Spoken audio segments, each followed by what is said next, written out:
Holding royal blood in early Scotland was like carrying a billion-dollar lottery ticket. The catch? Rivals could only cash it if you were dead. In the 500s AD, the map we call Scotland didn't exist.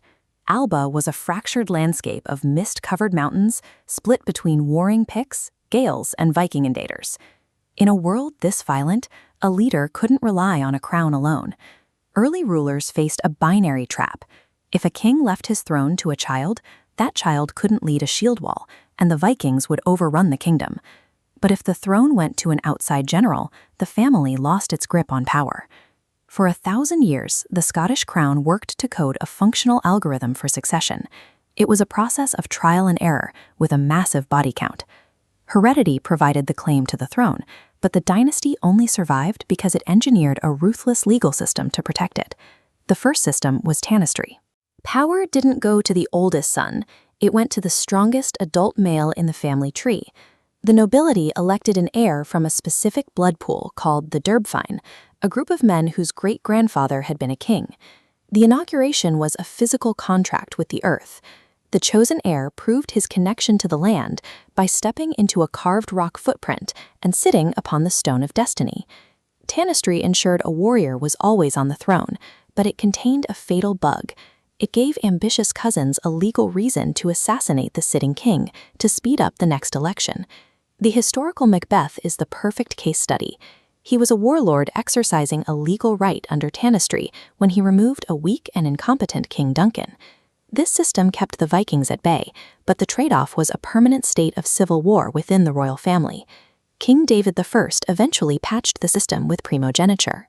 This European rule mandated that the crown pass directly to the firstborn son, regardless of his age, to bring predictable order to the timeline.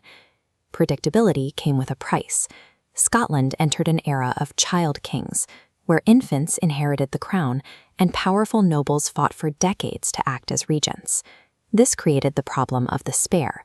Younger brothers shared the royal blood but held no legal authority, making them natural magnets for any rebellion. To protect the single line of succession, the crown began clearing the spares. Stabilizing the throne often meant the systematic execution of rival family branches, including cousins and children. In 1440, the state used this logic at the Black Dinner.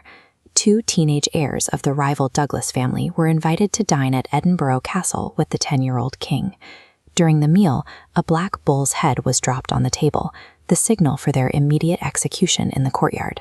Primogeniture brought stability to the state, but it required turning the family tree into a closely pruned slaughterhouse. By the 17th century, the system hit a wall.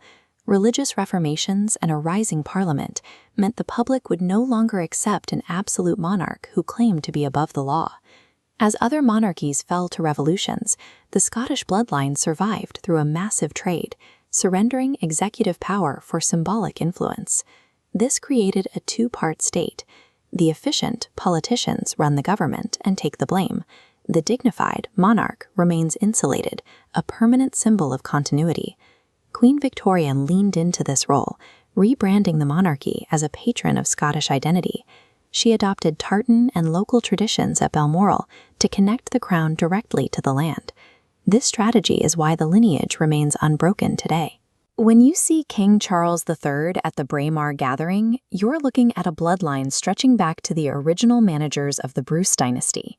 The Scottish bloodline survived for 1,500 years by constantly rewriting its foundational rules. The throne endured because its occupants learned that to keep their legacy forever, they had to surrender the power it commanded.